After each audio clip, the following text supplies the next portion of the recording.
तो मनकीरत औलख ने गाना गाया सी 8 रफला ਉਹਦੇ ਵਿੱਚ ਉਹ ਇੱਕ ਸ਼ਬਦਾਵਲੀ ਗੁਰਲੇਜ ਅਖਤਰ ਬੋਲਦੀ ਹੈ ਕਿ ਚੱਕੀ ਉਹ ਵਕੀਲ ਫਿਰਦੇ ਅੱਗੋਂ ਮਨਕੀਰਤ ਬੋਲਦਾ ਕਿ ਸੋਹਣੀ ਉਹ ਤਾਂ ਰਫਲ ਦੇ ਖੋਖੇ। ਉਹ ਰਫਲ ਦੇ ਖੋਖੇ ਕਿੱਦਾਂ ਚੱਲਣਗੇ ਇਹ ਅਸੀਂ ਤੁਹਾਨੂੰ ਦੱਸਦੇ ਹਾਂ। ਔਰ ਮੈਂ ਇਹਨਾਂ ਨੂੰ ਵੀ ਚੈਲੰਜ ਕਰਦਾ ਵੀ ਜੇ ਗੈਰਤਮੰਦ ਜੇ ਵਕੀਲ ਨਾ ਕਰਿਓ ਕਿਉਂਕਿ ਉਹ ਤਾਂ ਰਫਲ ਦੇ ਖੋਖੇ ਆ ਹੈਨਾ ਬਿਲਕੁਲ ਜਾਂ ਉਹ ਵਿਕਾਊ ਨੇ। ਇਹ ਲੋਕ ਤੁਸੀਂ ਕਹਿੰਦੇ ਹੋ ਨਾ ਜੇ ਪਿਓ ਦੇ ਪੁੱਤ ਜੰਮੇ ਹੋਣਾ ਤਾਂ ਵਕੀਲ ਨਾ ਕਰਨਾ।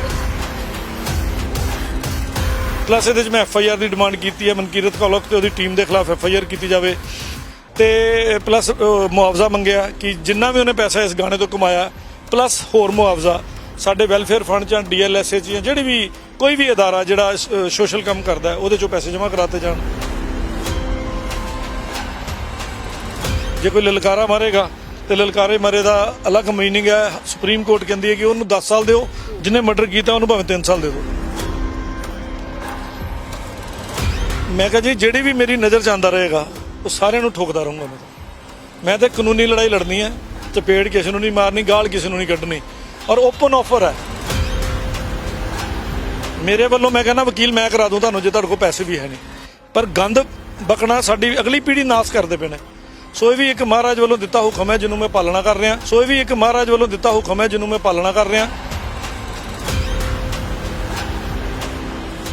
ਪੰਜਾਬੀ ਗਾਣਿਆਂ ਦੇ ਵਿੱਚ ਵਰਤੀ ਜਾ ਰਹੀ ਸ਼ਬਦਾਵਲੀ ਨੂੰ ਲੈ ਕੇ ਅਕਸਰ ਜਿਹੜੇ ਨੇ ਸਵਾਲ ਉੱਠਦੇ ਰਹੇ ਨੇ, ਭਾਵੇਂ ਉਹ ਬੁੱਧੀਜੀਵੀ ਹੋਣ ਉਹਨਾਂ ਦੇ ਵੱਲੋਂ ਵੀ ਉੱਠਦੇ ਰਹੇ ਨੇ ਕਿ ਪੰਜਾਬ ਦੇ ਜੇਕਰ ਗਾਣਿਆਂ ਦੇ ਵਿੱਚ ਅਜਿਹੀ ਸ਼ਬਦਾਵਲੀ ਹੋਏਗੀ ਤੇ ਨੌਜਵਾਨ ਪੀੜ੍ਹੀ ਤੇ ਕੀ ਅਸਰ ਹੋਏਗਾ।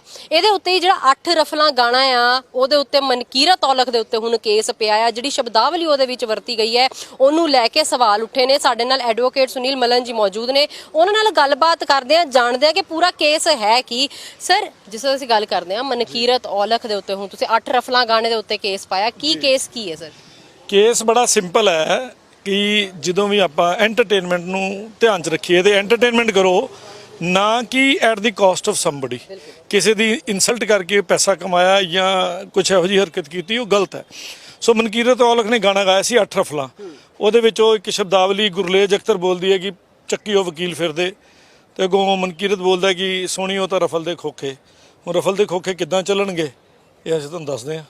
ਜਿਹੜੀ ਅੱਜ ਤੁਸੀਂ ਅੱਜ ਕੇਸ ਜਿਹੜਾ ਦਰਜ ਕੀਤਾ ਹੈ ਹੁਣ ਉਹਦੇ ਵਿੱਚ ਕੀ ਜਿਹੜੀ ਹੈ ਕੀ ਫਾਈਲ ਦਰਜ ਕੀਤੀ ਗਈ ਹੈ ਅੰਦਰ? ਡੈਫੇਮੇਸ਼ਨ ਹੈ ਜੀ, ਮੈਲੀਸ਼ੀਅਸ ਪ੍ਰੋਸੀਕਿਊਸ਼ਨ ਹੈ ਕਿ ਗੰਦੀ ਨੀਅਤ ਰੱਖ ਕੇ ਕਿਸੇ ਪ੍ਰਤੀ ਗਲਤ ਸ਼ਬਦਾਵਲੀ ਦਾ ਇਸਤੇਮਾਲ ਕਰਨਾ ਔਰ ਉਹ ਸਾਰੀਆਂ ਜਿਹੜੀਆਂ ਡੈਫੇਮੇਸ਼ਨ ਪਲੱਸ ਇਹਦੇ ਰਿਲੇਟਡ ਧਾਰਾਵਾਂ ਨੇ।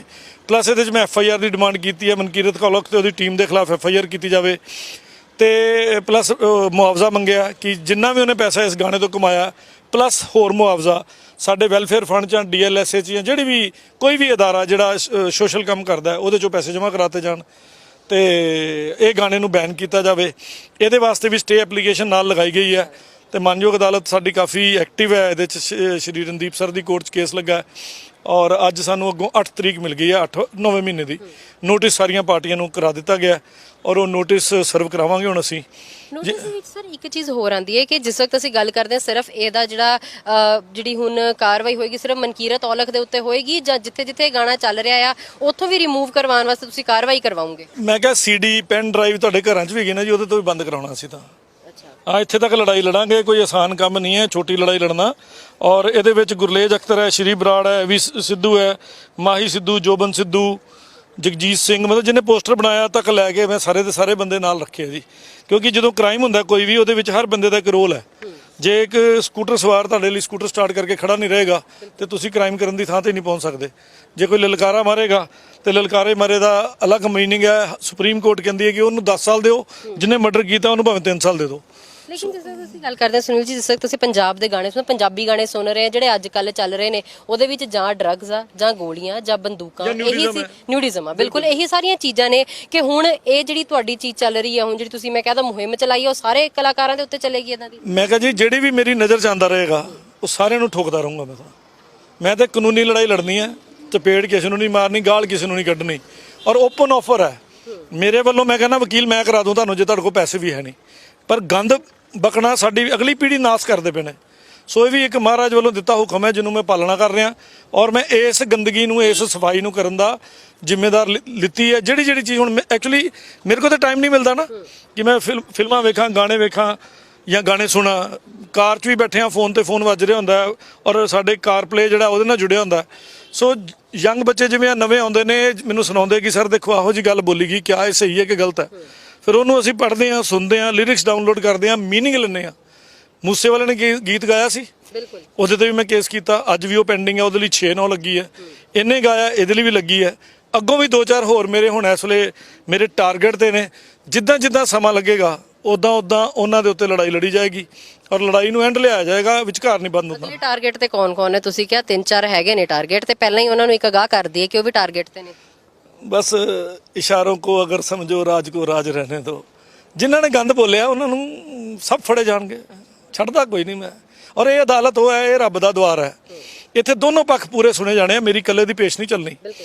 ਔਰ ਮੈਂ ਇਹਨਾਂ ਨੂੰ ਵੀ ਚੈਲੰਜ ਕਰਦਾ ਵੀ ਜੇ ਗੈਰਤਮੰਦ ਜੇ ਵਕੀਲ ਨਾ ਕਰਿਓ, ਕਿਉਂਕਿ ਉਹ ਤਾਂ ਰਫਲ ਦੇ ਖੋਖੇ ਆ, ਹੈਨਾ, ਬਿਲਕੁਲ ਜਾਂ ਉਹ ਵਿਕਾਊ ਨੇ। ਇੱਥੇ ਇਹ ਲੋਕ ਤੁਸੀਂ ਕਹਿੰਦੇ ਹੋ ਨਾ, ਜੇ ਪਿਓ ਦੇ ਪੁੱਤ ਜੰਮੇ ਹੋਣਾ ਤਾਂ ਵਕੀਲ ਨਾ ਕਰਨਾ, ਇਕੱਲੇ ਆਓ। ਵਕੀਲ ਭਾਈਚਾਰੇ ਨੂੰ ਵੀ ਕਹੋਗੇ ਕਿ ਕਿਉਂਕਿ ਉਹਨਾਂ ਨੇ ਤੁਹਾਨੂੰ ਹੀ ਕਿਹਾ, ਤੁਹਾਡੀ ਲੜਾਈ ਵਕੀਲਾਂ ਦੀ ਲੜਾਈ ਲੜ ਰਹੇ ਹੋ, ਵਕੀਲਾਂ ਦੀ ਲੜਾਈ ਹੈ।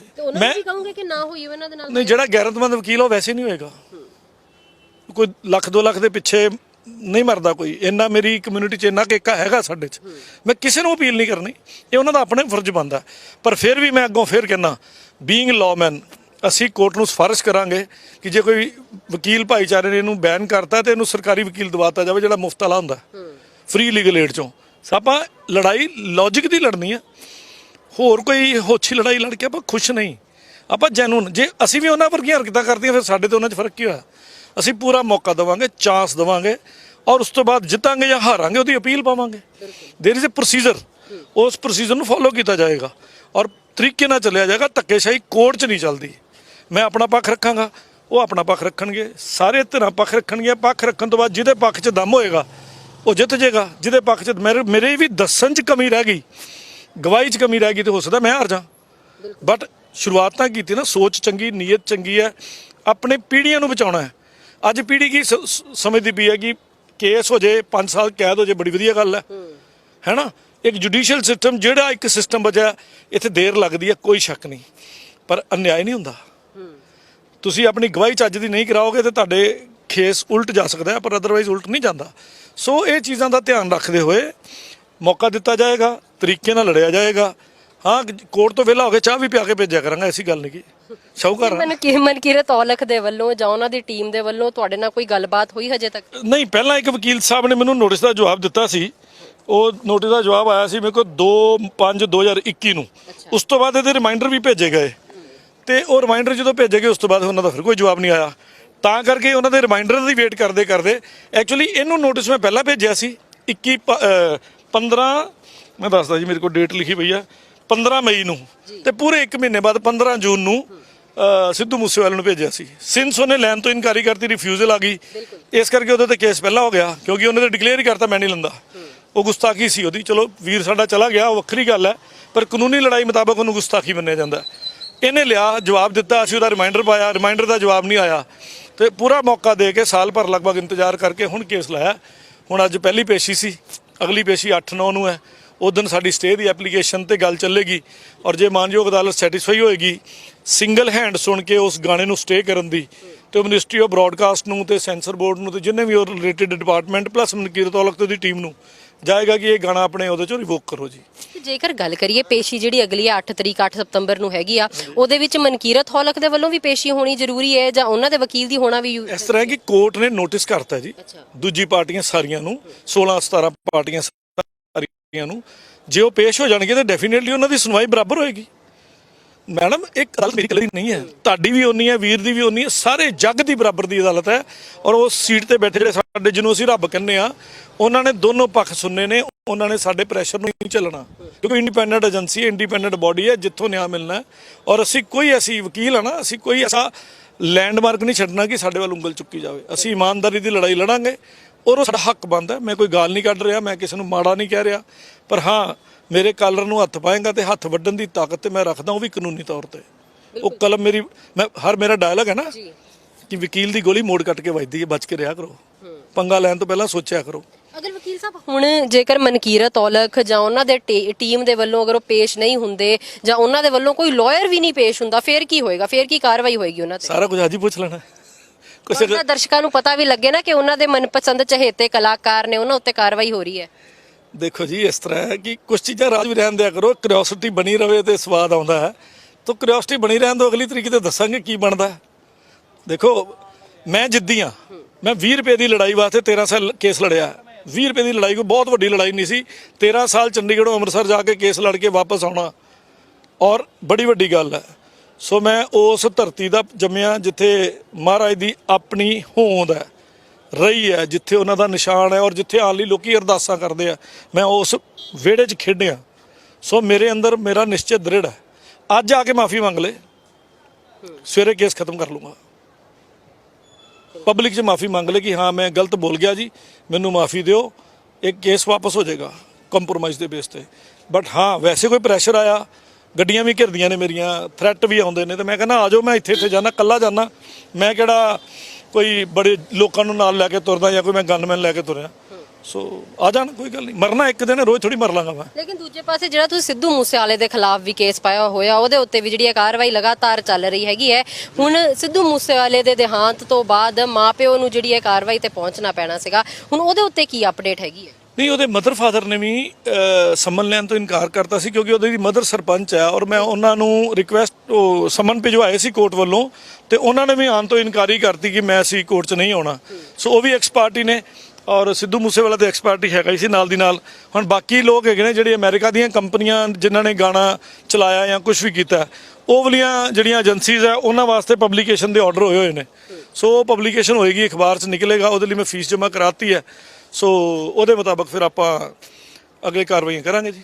ਕਾਰਵਾਈ ਚੱਲਦੀ, ਦੇਖੋ ਇੱਕ ਲੀਗਲ ਪ੍ਰੋਸੀਜਰ ਹੈ, ਹਰ ਚੀਜ਼ ਦੇ ਉੱਤੇ ਇੱਕ ਕਾਨੂੰਨ ਦੀ ਕਿਤਾਬ ਸਾਡੀ ਲਿਖੀ ਪਈ ਹੈ, ਅਸੀਂ ਉਹਦੇ ਮੁਤਾਬਕ ਚੱਲਣਾ, ਅਸੀਂ ਕੋਈ ਹੋਰ ਕੰਮ ਕਰਨਾ ਹੀ ਨਹੀਂ ਹੈ।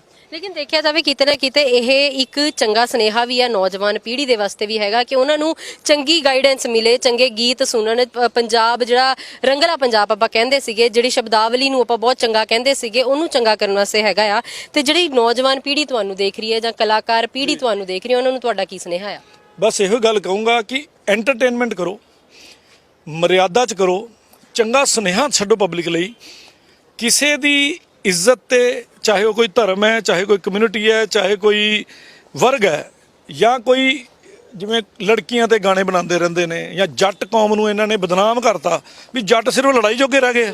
ਕਈ ਸਾਰੇ ਇਹੋ ਜਿਹੇ ਯੋਧਾ ਨੇ, ਮੈਂ ਹੁਣ ਨਾਮ ਲੈਣ ਲੱਗਾ ਤੇ ਬੜਾ ਹੀ ਲੰਬਾ ਹੋ ਜਾਣਾ, ਉਹਨਾਂ ਨੇ ਦੇਸ਼ ਦੀਆਂ ਕੁਰਬਾਨੀਆਂ ਵੀ ਦਿੱਤੀਆਂ ਤੇ ਲੜੇ ਵੀ ਨੇ। ਔਰ ਆਪਣੇ ਪੈਸੇ ਲਈ, ਥੋੜ੍ਹੇ ਜਿਹੇ ਪੈਸੇ ਲਈ ਕਿਸੇ ਕਮਿਊਨਿਟੀ ਨੂੰ ਬਦਨਾਮ ਕਰਨਾ, ਨਿਊਡਿਜ਼ਮ ਦਿਖਾਣਾ, ਗੰਦੇ ਗਾਣੇ ਗਾਣਾ, ਕੋਈ ਲੈਂਗੁਏਜ ਵਰਤਣਾ, ਡਰੱਗਸ, ਗਨਜ਼, ਇਹਦੇ ਤੋਂ ਪਰਹੇਜ਼ ਕਰੋ, ਨਹੀਂ ਤਾਂ ਅੱਗੇ ਆਉਣ ਵਾਲੇ ਟਾਈਮ ਤੇ ਔਖਾ ਹੋਏਗਾ। ਔਰ ਮੈਂ ਤੁਹਾਨੂੰ ਇਹ ਵੀ ਦੱਸ ਦਿੰਦਾ ਕਿ ਮਾਨਯੋਗ ਹਾਈ ਕੋਰਟ ਨੇ 2016 ਦੀ ਇੱਕ ਜੱਜਮੈਂਟ ਹੈ ਮੇਰੇ ਕੋਲ ਹੈਗੀ ਹੈ, ਉਹਦੇ ਬੇਸ ਤੇ ਮੈਂ ਡੀਜੀਪੀ ਨੂੰ ਵੀ ਇਹਦੀ ਚਿੱਠੀ ਲਿਖਣ ਲੱਗਾ ਕਿ ਮੈਂ ਆਲਰੇਡੀ ਸਿਵਲ ਸੂਟ ਤੇ ਮੈਂ ਚਲਾ ਗਿਆ, ਸਿਵਲ ਕਮ ਕ੍ਰਿਮੀਨਲ ਹੈ, ਇਹਦੀ ਆਊਟਕਮ ਕ੍ਰਿਮੀਨਲ ਵੀ ਹੋ ਸਕਦੀ ਹੈ। ਔਰ ਉਹਨਾਂ ਨੂੰ ਕਹਿਣ ਲੱਗਾ ਕਿ ਇਸ ਹਾਈ ਕੋਰਟ ਦੇ ਆਰਡਰ ਮੁਤਾਬਕ ਜਿੰਨੇ ਵੀ ਇਹੋ ਜਿਹੇ ਗਾਣੇ ਆ ਇਨਸ਼ੋਰ ਕਰਕੇ ਉਹ ਬੰਦ ਕਰਾ ਦਿੱਤੇ ਗਏ, ਨਹੀਂ ਤਾਂ ਮੈਂ ਤੇਰੇ ਖਿਲਾਫ ਕੰਟੈਂਪਟ ਜ਼ਰੂਰ ਪਾਉਣ ਲੱਗਾ। ਲੇਕਿਨ ਇਹਦੇ ਵਿੱਚ ਕ੍ਰਿਮੀਨਲ ਕੰਟੈਂਪਟ ਆ ਜਾਂਦਾ ਹੈ, ਫਿਰ ਉਸ ਤੋਂ ਬਾਅਦ ਕਾਰਵਾਈ ਤਾਂ ਹੋਰ ਜ਼ਿਆਦਾ ਕਰੜੀ ਹੋ ਜਾਏਗੀ, ਉਹਨਾਂ ਵਾਸਤੇ ਹੋਰ ਔਖਾ ਹੋ ਜਾਏਗਾ। ਅੰਦਰ ਜਾਣਗੇ। ਕਿੰਨੀ ਦੇਰ ਦੀ ਇਹਦੇ ਉੱਤੇ ਕਾਰਵਾਈ ਹੁੰਦੀ ਹੈ? ਅਗਲੀ ਵਾਰ ਦੱਸ ਦਾਂਗੇ, ਰਹਿਣ ਦਿਓ ਹੁਣ, ਬਸ ਕਰੋ।